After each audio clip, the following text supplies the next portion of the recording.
Hi friends, ನಮಸ್ಕಾರ ಎಲ್ರಿಗೂ. ರಾಜ್ಯ ಸರ್ಕಾರದ ಯುವ ನಿಧಿ ಯೋಜನೆಗೆ ಪದವೀಧರರು ಮತ್ತು ಡಿಪ್ಲೊಮಾ ವಿದ್ಯಾರ್ಥಿಗಳು ಆನ್ಲೈನಲ್ಲಿ ಅಪ್ಲಿಕೇಶನ್ ಸಲ್ಲಿಸೋದು ಹೇಗೆ, ಅರ್ಜಿ ಸಲ್ಲಿಸೋಕೆ ಯಾರು ಅರ್ಹರು, ಯೋಜನೆಯ ಮಾರ್ಗಸೂಚಿಗಳು ಏನು, ಮತ್ತೆ ಅರ್ಜಿ ಸಲ್ಲಿಸಿದ ನಂತರ ಮೊದಲ ಕಂತಿನ ಹಣ ಯಾವಾಗ ಜಮಾ ಆಗುತ್ತೆ ಅಂತ ಈ ಎಲ್ಲ ಸಂಪೂರ್ಣ ಮಾಹಿತಿ ನಾನು ಈ ವಿಡಿಯೋದಲ್ಲಿ ತಿಳಿಸ್ಕೊಡ್ತೀನಿ. ಸೊ ವಿಡಿಯೋನ ಸ್ಕಿಪ್ ಮಾಡದೆ ಸಂಪೂರ್ಣ ನೋಡಿ. ಸ್ನೇಹಿತರೆ, ವಿದ್ಯಾರ್ಥಿಗಳು ಆನ್ಲೈನ್ ಅಲ್ಲಿ ಅಪ್ಲಿಕೇಶನ್ ಸಲ್ಲಿಸೋಕೆ ಇಲಾಖೆ ಕಡೆಯಿಂದ ಬಿಟ್ಟಿರುವಂತಹ ವೆಬ್ಸೈಟ್ಗೆ ಭೇಟಿ ನೀಡಿ ನೀವು ಯುವ ನಿಧಿ ಅಂತ ಕ್ಲಿಕ್ ಮಾಡಿ ಲಾಗಿನ್ ಆಗಿ ನೀವು ಈ ಒಂದು ಅಪ್ಲಿಕೇಶನ್ ಸಲ್ಲಿಸಬಹುದು. ಈ ವೆಬ್ಸೈಟ್ ಲಿಂಕ್ ನಾನು ಡಿಸ್ಕ್ರಿಪ್ಷನ್ ಬಾಕ್ಸ್ ಅಲ್ಲಿ ಕೊಟ್ಟಿನಿ. ಲಿಂಕ್ ನ ಕ್ಲಿಕ್ ಮಾಡಿದ ಕೂಡಲೇ ಈ ಒಂದು ಪೇಜ್ ಓಪನ್ ಆಗುತ್ತೆ. ನೀವು ಲಾಗಿನ್ ಆಗಿ ಅಪ್ಲಿಕೇಶನ್ ಸಲ್ಲಿಸಬಹುದು. ಆದ್ರೆ ಒಂದೊಂದ್ಸತಿ ಈ ಒಂದು ವೆಬ್ಸೈಟ್ ಅಲ್ಲಿ ಸರ್ವರ್ ಸ್ವಲ್ಪ ಬಿಸಿ ಬರುತ್ತೆ. ಆದ್ದರಿಂದ ನೀವು ಡೈರೆಕ್ಟ್ ಆಗಿ ಗೂಗಲ್ ಕ್ರೋಮ್ ನ ಓಪನ್ ಮಾಡ್ಕೊಳ್ಳಿ. ಸರ್ಚ್ ಬಾರ್ ಅಲ್ಲಿ ಸೇವಾ ಸಿಂಧು ಅಂತ ಟೈಪ್ ಮಾಡ್ಕೊಂಡು ಸರ್ಚ್ ಮಾಡಿ. ಫಸ್ಟಿಗೆ ನಿಮಗೆ ಈ ತರ ಒಂದು ಪೇಜ್ ಓಪನ್ ಆಗುತ್ತೆ. ಇಲ್ಲಿ ಸೇವಾ ಸಿಂಧು 1 ಅಂತ ಇದೆಯಲ್ಲ, ಅದನ್ನ ಕ್ಲಿಕ್ ಮಾಡ್ಕೊಳ್ಳಿ. ಕ್ಲಿಕ್ ಮಾಡಿದ ಕೂಡಲೇ ಈ ತರ ಒಂದು ಇಂಟರ್ಫೇಸ್ ಓಪನ್ ಆಗುತ್ತೆ. ಇಲ್ಲಿ ನೀವು ಆಲ್ರೆಡಿ ರಿಜಿಸ್ಟ್ರೇಷನ್ ಆಗಿದ್ರೆ ಜಸ್ಟ್ ನಿಮ್ಮ ಫೋನ್ ನಂಬರ್ ನ ಎಂಟ್ರಿ ಮಾಡಿ, ಕಾಣ್ತಾ ಇರೋ ರೆಫರೆನ್ಸ್ ನಂಬರ್ ನ ಎಂಟ್ರಿ ಮಾಡಿ, ಗೆಟ್ OTP ಅಂತ ಕ್ಲಿಕ್ ಮಾಡಿ OTP ನ ಎಂಟ್ರಿ ಮಾಡಿ ನೀವು ಸಬ್ಮಿಟ್ ಮಾಡಿದ್ರೆ ಲಾಗಿನ್ ಆಗ್ಬೋದು. ಒಂದು ವೇಳೆ ನೀವು ರಿಜಿಸ್ಟ್ರೇಷನ್ ಆಗಿಲ್ಲ ಅಂತಂದ್ರೆ ಕೆಳಗಡೆ ನ್ಯೂ ಯೂಸರ್ ಅಂತ ಕಾಣ್ತಿದೆ, ಅದ್ರ ಮೇಲೆ ಕ್ಲಿಕ್ ಮಾಡಿ ನಿಮ್ಮ ಆಧಾರ್ ಕಾರ್ಡ್ ಡೀಟೇಲ್ಸ್, ನಿಮ್ಮ ಫೋನ್ ನಂಬರ್ ಎಂಟ್ರಿ ಮಾಡಿ ನೀವು ಲಾಗಿನ್ ಆಗಬಹುದು. ವಿದ್ಯಾರ್ಥಿಗಳು ಲಾಗಿನ್ ಆದ ನಂತರ ನಿಮಗೆ ಈ ರೀತಿಯ ಒಂದು ಇಂಟರ್ಫೇಸ್ ಬರುತ್ತೆ. ಮೇಲ್ಗಡೆ ರೈಟ್ ಸೈಡ್ ಅಲ್ಲಿ ನಿಮ್ಮ ಹೆಸರು ಬಂದಿರುತ್ತೆ. ಆಧಾರ್ ಕಾರ್ಡ್ ಅಲ್ಲಿ ಯಾವ ತರ ಹೆಸರು ಇರುತ್ತೆ ಆ ತರ ಹೆಸರು ಬಂದಿರುತ್ತೆ. ಜಸ್ಟ್ ಇಲ್ಲಿ ನೀವು ಮೆನ್ಯೂ ನೋಡಲಿ ಅಪ್ಲೈ ಫಾರ್ ಸರ್ವಿಸಸ್ ಅಂತ ಕಾಣ್ತಾ ಇರುತ್ತೆ ಲೆಫ್ಟ್ ಸೈಡ್ ಅಲ್ಲಿ. ಇಲ್ಲಿ ವ್ಯೂ ಆಲ್ ಅವೈಲೇಬಲ್ ಸರ್ವಿಸ್ ಮೇಲೆ ಕ್ಲಿಕ್ ಮಾಡ್ಕೊಳ್ಳಿ. ಕ್ಲಿಕ್ ಮಾಡಿದ ನಂತರ ನಿಮಗೆ ಈ ರೀತಿಯಾದ ಒಂದು ಇಂಟರ್ಫೇಸ್ ಓಪನ್ ಆಗುತ್ತೆ. ರೈಟ್ ಸೈಡಿಗೆ ಸರ್ಚ್ ಬಾರ್ ಅಲ್ಲಿ ಜಸ್ಟ್ ನೀವು ಯುವ ಅಂತ ಟೈಪ್ ಮಾಡ್ಕೊಳ್ಳಿ. ಯುವ ಅಂತ ಟೈಪ್ ಮಾಡಿದ ಕೂಡಲೇ ನಿಮಗೆ ಫಸ್ಟ್ ಲೈನ್ ಅಲ್ಲೇ ಬರುತ್ತೆ. ಫಸ್ಟ್ ಆಪ್ಷನ್ ಅಲ್ಲಿ ಅಪ್ಲಿಕೇಶನ್ ಫಾರ್ ಯುವ ನಿಧಿ ಸ್ಕೀಮ್ ಅಂತ ಬರುತ್ತೆ. ಅದ್ರ ಮೇಲೆ ಕ್ಲಿಕ್ ಮಾಡ್ಕೊಳ್ಳಿ. ಕ್ಲಿಕ್ ಮಾಡಿದ ನಂತರ ನಿಮಗೆ ಈ ರೀತಿಯಾದ ಒಂದು ಅಪ್ಲಿಕೇಶನ್ ಫಾರ್ಮ್ ಓಪನ್ ಆಗುತ್ತೆ. ಈ ಒಂದು ಫಾರ್ಮ್ ಇಲ್ಲಿ ಇರುತ್ತೆ ನೋಡಿ, ಯುವ ನಿಧಿ, ಕರ್ನಾಟಕ ಸರ್ಕಾರ ಯುವ ನಿಧಿ ಅಂತ ಬಂದಿರುತ್ತೆ. ಇಲ್ಲಿ ನೀವು ಸೆಲ್ಫ್ ಡಿಕ್ಲರೇಷನ್ ಫಾರ್ಮ್ ನ ಓದ್ಕೊಂಡು ನೀವು ಜಸ್ಟ್ ಎಸ್ ಅನ್ನೋ ಮೇಲೆ ಬಟನ್ ಮೇಲೆ ಕ್ಲಿಕ್ ಮಾಡ್ಕೋಬೇಕಾಗುತ್ತೆ. ಕ್ಲಿಕ್ ಮಾಡಿದ ನಂತರ ನಿಮಗೆ ಈ ರೀತಿಯಾದ ಇನ್ನೊಂದು ಇಂಟರ್ಫೇಸ್ ಕೆಳಗಡೆನೆ ಓಪನ್ ಆಗುತ್ತೆ. ಇಲ್ಲಿ ನೋಡ್ತಾ ಇರಬಹುದು ಅಪ್ಲಿಕೆಂಟ್ ಡೀಟೇಲ್ಸ್ ನ ಇಲ್ಲಿ ಕಂಪ್ಲೀಟ್ ಆಗಿ ಎಂಟ್ರಿ ಮಾಡಬೇಕಾಗುತ್ತೆ. ಯಾರು 2023 ಇಸ್ವಿನಲ್ಲಿ ಪಾಸ್ ಆಗಿರ್ತಾರಲ್ಲ ಪದವೀಧರರು ಅಥವಾ ಡಿಪ್ಲೊಮಾ ವಿದ್ಯಾರ್ಥಿಗಳು ಈ ಒಂದು ಅಪ್ಲಿಕೇಶನ್ ಸಲ್ಲಿಸಬಹುದು. ಜಸ್ಟ್ ಇಲ್ಲಿ ಆಧಾರ್ ಅಥೆಂಟಿಫಿಕೇಶನ್ ನ ಫಸ್ಟ್ ಮಾಡಬೇಕಾಗುತ್ತೆ. ಮೇಲ್ಗಡೆ ಆಧಾರ್ ಅಥೆಂಟಿಫಿಕೇಶನ್ ಅಂತ ಇದೆಯಲ್ಲ, ಅದ್ರ ಮೇಲೆ ಕ್ಲಿಕ್ ಮಾಡ್ಕೊಳ್ಳಿ. ಕ್ಲಿಕ್ ಮಾಡಿದ ಕೂಡಲೇ ನಿಮಗೆ ಈ ರೀತಿಯಾದ ಇಂಟರ್ಫೇಸ್ ಓಪನ್ ಆಗುತ್ತೆ. ಆಧಾರ್ KYC ಸರ್ವಿಸ್ ನ ನೀವು ಇಲ್ಲಿ ಕಂಪ್ಲೀಟ್ ಮಾಡ್ಕೋಬೇಕಾಗುತ್ತೆ. ವೆರಿಫಿಕೇಶನ್ ನ ಜಸ್ಟ್ ಇಲ್ಲಿ ನಿಮ್ಮ ಅಪ್ಲಿಕೆಂಟ್ ಆಧಾರ್ ನಂಬರ್ ನ ಎಂಟ್ರಿ ಮಾಡ್ಕೊಳ್ಳಿ. ಆಧಾರ್ ನಂಬರ್ ನ ಎಂಟ್ರಿ ಮಾಡಿದ ಕೂಡಲೇ ಕೆಳಗಡೆ ಒಂದು ಆಪ್ಷನ್ ಕಾಣುತ್ತೆ, ಅದ್ರ ಮೇಲೆ ನೀವು ಟಿಕ್ ಮಾರ್ಕ್ ಮಾಡ್ಕೊಳ್ಳಿ.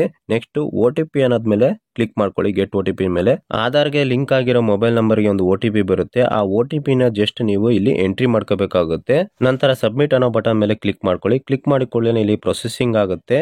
ನಿಮ್ಮ ಒಂದು ಆಧಾರ್ ಅಥೆಂಟಿಫಿಕೇಶನ್ ವೆರಿಫಿಕೇಶನ್ ಆಗುತ್ತೆ. ವೆರಿಫಿಕೇಶನ್ ಆದ ನಂತರ ಮತ್ತೆ ಒಂದು ರೀಡೈರೆಕ್ಟ್ ಆಗುತ್ತೆ ಇಲ್ಲಿ ಪೇಜಿಗೆ. ರೀಡೈರೆಕ್ಟ್ ಆಗಿದ ತಕ್ಷಣ ಇಲ್ಲಿ ಗೆಟ್ ಆಧಾರ್ ಡೀಟೇಲ್ಸ್ ಅಂತ ಕ್ಲಿಕ್ ಮಾಡಿದ ಕೂಡಲೇ ಇಲ್ಲಿ ನಿಮ್ಮ ಕಂಪ್ಲೀಟ್ ಆದ ಹೆಸರು, ನಿಮ್ಮ ಫೋಟೋ, ಆಧಾರ್ ಕಾರ್ಡ್ ಅಲ್ಲಿ ಯಾವ ತರ ಇದೆ ಆ ಫೋಟೋ, ನಿಮ್ಮ ಮನೆಯ ಒಂದು ಅಡ್ರೆಸ್ ಕೂಡ ಇಲ್ಲಿ ಅಪ್ಲೈ ಆಗುತ್ತೆ ಅಂತಾನೆ ಹೇಳ್ಬೋದು. ಸೇಮ್ ಪ್ರೆಸೆಂಟ್ ಅಡ್ರೆಸ್ ಮತ್ತೆ ನೀವು ಇಲ್ಲಿ ಕರೆಂಟ್ ಅಡ್ರೆಸ್ ಸೇಮ್ ಇತ್ತು ಅಂದ್ರೆ ಎಸ್ ಅನ್ನೋದ್ಮೇಲೆ ಕ್ಲಿಕ್ ಮಾಡ್ಕೊಳ್ಳಿ. ನಂತರ ನಿಮ್ಮ ಡಿಸ್ಟಿಕ್ ನ ಚೂಸ್ ಮಾಡ್ಕೊಳ್ಳಿ. ಡಿಸ್ಟಿಕ್ ಅಲ್ಲಿ ಯಾವ ತಾಲೂಕ್ ಬರುತ್ತೆ ಅದನ್ನ ಚೂಸ್ ಮಾಡ್ಕೊಳ್ಳಿ. ನಂತರ ನಿಮ್ಮ ಎಜುಕೇಶನ್ ಡೀಟೇಲ್ಸ್ ನ ಇಲ್ಲಿ ಎಂಟ್ರಿ ಮಾಡ್ಕೋಬೇಕಾಗುತ್ತೆ. ಸೆಲೆಕ್ಟ್ ಕೋರ್ಸ್ ಅಂತ ಇದೆಯಲ್ಲ, ನೀವು ಏನೋ ಡಿಗ್ರಿ ಮಾಡಿರೋ ಅಥವಾ ಡಿಪ್ಲೊಮಾ ಮಾಡಿದಿರೋ ಅನ್ನೋದನ್ನ ಚೂಸ್ ಮಾಡ್ಕೊಳ್ಳಿ. ಚೂಸ್ ಮಾಡಿದ ಕೂಡಲೇ ಇಲ್ಲಿ ಸೆಲೆಕ್ಟ್ UG ಆರ್ PG ಅಂತ ಇರುತ್ತೆ. ನೀವು UG ಆಗಿರೋ UG ಸೆಲೆಕ್ಟ್ ಮಾಡ್ಕೊಳ್ಳಿ ಅಥವಾ PG ಆಗಿರೋ PG ಅನ್ನು ಸೆಲೆಕ್ಟ್ ಮಾಡ್ಕೊಳ್ಳಿ.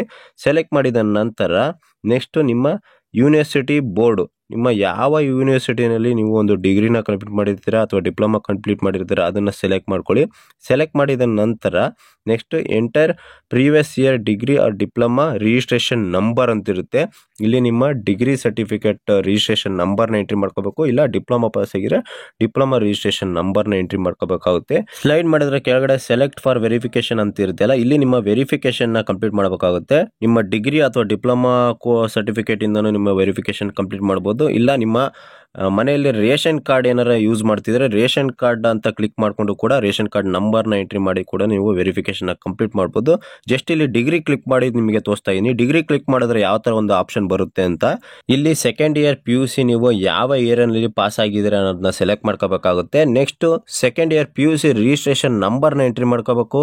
ನೆಕ್ಸ್ಟ್ SLC ಯಾವ ಇಯರ್ ಅಲ್ಲಿ ಪಾಸ್ ಆಗಿರ್ತೀರಾ ಅನ್ನೋದನ್ನು ಕೂಡ ಎಂಟ್ರಿ ಮಾಡ್ಕೋಬೇಕು. ಅದರ ರಿಜಿಸ್ಟ್ರೇಷನ್ ನಂಬರ್ನು ಕೂಡ ಎಂಟ್ರಿ ಮಾಡ್ಕೋಬೇಕಾಗುತ್ತೆ. Next candidate name as per SLC marks ಕಾರ್ಡಲ್ಲಿ ಯಾವ ಥರ ಇರುತ್ತೆ ಆ ರೀತಿಯಾಗಿ ನೀವು ಕ್ಯಾಪಿಟಲ್ ಇದ್ದರೆ ಕ್ಯಾಪಿಟಲು, ಸ್ಮಾಲ್ ಲೆಟರ್ ಇದೆ ಸ್ಮಾಲ್ ಲೆಟರ್ನ ಎಂಟ್ರಿ ಮಾಡ್ಕೊಳ್ಳಿ.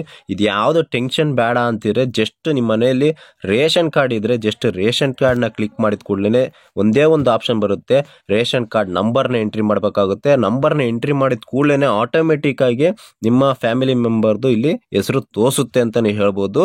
ನೆಕ್ಸ್ಟ್ ಅಪ್ಲಿಕೆಂಟ್ ಕಮ್ಯುನಿಕೇಶನ್ ಡೀಟೇಲ್ಸ್ ಅಂತ ಇರುತ್ತೆ. ಇಲ್ಲಿ ನಿಮ್ಮ ಫೋನ್ ನಂಬರ್ನ ಎಂಟ್ರಿ ಮಾಡ್ಕೋಬೇಕಾಗುತ್ತೆ. ಯಾರು ಅಪ್ಲಿಕೆಂಟ್ನ ಯಾವ ಒಂದು ಅಪ್ಲಿಕೇಶನ್ ಅಪ್ಲೈ ಮಾಡ್ತಿದಾರಲ್ಲ ಅವರ ಫೋನ್ ನಂಬರ್ನ ಎಂಟ್ರಿ ಮಾಡಿದ ಕೂಡಲೇ ನಿಮಗೆ ಒಂದು OTP ಬರುತ್ತೆ ವೆರಿಫಿಕೇಶನ್. ಆ OTPನ ಎಂಟ್ರಿ ಮಾಡ್ಕೊಂಡು ವ್ಯಾಲಿಡೇಟ್ ಅಂತ ಕ್ಲಿಕ್ ಮಾಡಿದ ಕೂಡಲೇ ನಿಮ್ಮ ಒಂದು ಫೋನ್ ನಂಬರ್ ವೆರಿಫೈ ಅಂತ ಬರುತ್ತೆ. ಇಲ್ಲಿ ಓಕೆ ಅಂತ ಕ್ಲಿಕ್ ಮಾಡ್ಕೊಳ್ಳಿ. ನೆಕ್ಸ್ಟ್ ಅಪ್ಲಿಕೆಂಟಿನ ಜಿಮೇಲ್ ಐಡಿನ ಎಂಟ್ರಿ ಮಾಡ್ಕೋಬೇಕಾಗುತ್ತೆ. ಜಿಮೇಲ್ ಐಡಿ ಎಂಟ್ರಿ ಮಾಡಿದ ತಕ್ಷಣನೇ ಒಂದು ಜಿಮೇಲ್ ಐಡಿಗೂ ಕೂಡ ಒಂದು ವೆರಿಫಿಕೇಶನ್ ನಂಬರ್ ಹೋಗುತ್ತೆ. ಆ ವೆರಿಫಿಕೇಶನ್ ನಂಬರ್ನ ಎಂಟ್ರಿ ಮಾಡಿ ಜಸ್ಟ್ ವ್ಯಾಲಿಡೇಟ್ ಅಂತ ಕ್ಲಿಕ್ ಮಾಡಿದ ಕೂಡಲೇ ಇದು ಕೂಡ ಒಂದು ವೆರಿಫೈ ಆಗುತ್ತೆ. ಇವೆರಡು ಕಂಪಲ್ಸರಿ ಆಗಿ ಎಂಟ್ರಿ ಮಾಡಲೇಬೇಕಾಗುತ್ತೆ. ಏನಾರ ನಿಮ್ಮ ಒಂದು ಅಪ್ಲಿಕೇಶನಲ್ಲಿ ಏನಾರ ಮಿಸ್ಟೇಕ್ ಇತ್ತು ಅಥವಾ ಏನಾರ ಕ್ರಾಸ್ ಚೆಕಿಂಗ್ ಇತ್ತು ಅಂದರೆ ಇಲಾಖೆ ಕಡೆಯಿಂದ ನಿಮಗೆ ಒಂದು ಇಮೇಲ್ ಬರುತ್ತೆ ಅಥವಾ ಒಂದು ಕಾಲ್ ಬರುತ್ತೆ. ಆದ ರೀತಿಯಿಂದ ಇಲ್ಲಿ ನಿಮ್ಮ ಫೋನ್ ನಂಬರು ಮತ್ತು ಜಿಮೇಲ್ ಐಡಿನ ಕಂಪಲ್ಸರಿಯಾಗಿ ಕೊಡಲೇಬೇಕಾಗುತ್ತೆ. ನೆಕ್ಸ್ಟ್ ಅಡಿಷನಲ್ ಡೀಟೇಲ್ಸು, ಇಲ್ಲಿ ನಿಮ್ಮ ಕ್ಯಾಶ್ನ ಎಂಟ್ರಿ ಸೆಲೆಕ್ಟ್ ಮಾಡ್ಕೋಬೇಕಾಗುತ್ತೆ. SC ಆಗಿರೋ SC, ST ಆಗಿರೋ SC ಅಥವಾ OBC ಅಥವಾ ಜನರಲ್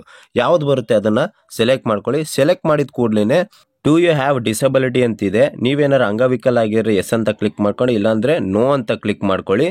ನೋ ಅಂತ ಕ್ಲಿಕ್ ಮಾಡಿದ್ಕೊಂಡ್ರೆ ವರ್ಡ್ ವೆರಿಫಿಕೇಷನ್ನ ನೀವು ಎಂಟ್ರಿ ಮಾಡಬೇಕಾಗುತ್ತೆ. ಕಾಣ್ತಾರ ಕ್ಯಾಪ್ಷನ್ ಯಾವ ರೀತಿ ಇರುತ್ತೋ ಅದನ್ನು ಎಂಟ್ರಿ ಮಾಡಿಕೊಂಡು ಜಸ್ಟ್ ಒಂದ್ಸತಿ ನೀವೆಲ್ಲ ಎಂಟ್ರಿ ಮಾಡಿರೋದೆಲ್ಲ ಕರೆಕ್ಟಾಗಿದೆಯಾ ಅಂತ ನೋಡಿಕೊಂಡು ಸಬ್ಮಿಟ್ ಅನ್ನೋ ಬಟನ್ ಮೇಲೆ ಕ್ಲಿಕ್ ಮಾಡ್ಕೊಳ್ಳಿ.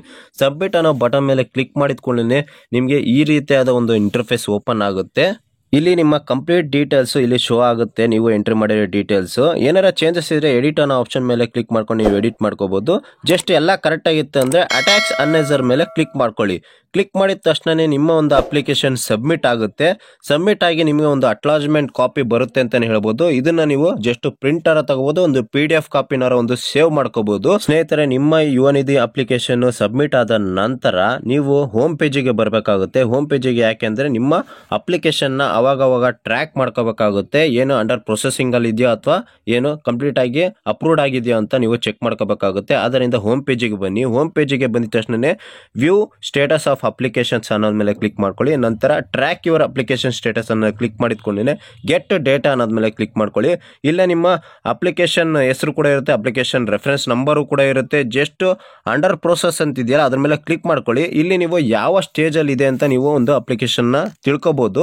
ಅಂಡರ್ ಪ್ರೋಸೆಸ್ ಇದ್ರೆ ಅಂಡರ್ ಪ್ರೊಸೆಸಿಂಗ್ ಅಲ್ಲಿ ಇದೆ ಅಂತ, ಇಲ್ಲಿ ಅಪ್ರೂವ್ಡ್ ಅಂತ ಬಂದಿದ್ರೆ ಅಪ್ರೂವ್ಡ್ ಅಂತ ಬಂದ ನಂತರ 1 ತಿಂಗಳ ಆದ್ಮೇಲೆ ನಿಮ್ಮ ಖಾತೆಗೆ ಅಮೌಂಟ್ ಜಮಾ ಆಗುತ್ತೆ. ಆದ್ದರಿಂದ ಸ್ನೇಹಿತರೆ, ನೀವು ಸೇವಾ ಸಿಂಧುನ ಅವಾಗ ಲಾಗಿನ್ ಆಗಿ ಅಪ್ಲಿಕೇಶನ್ ಸ್ಟೇಟಸ್ ನ ಟ್ರ್ಯಾಕ್ ಮಾಡ್ತಾ ಇರ್ರಿ. ಅಂಡರ್ ಪ್ರೊಸೆಸ್ ಅಂತ ಇದ್ರೆ ನೀವು ಪ್ರೊಸೆಸಿಂಗ್ ಅಲ್ಲಿ ಇರುತ್ತೆ. ಅಪ್ರೂವ್ಡ್ ಅಂತ ಆಗಿದ ತಕ್ಷಣ ನಿಮ್ಮ ಖಾತೆಗೆ 1 ತಿಂಗಳ ನಂತರ ನಿಮ್ಮ ಖಾತೆಗೆ ಅಮೌಂಟ್ ಜಮಾ ಆಗುತ್ತೆ.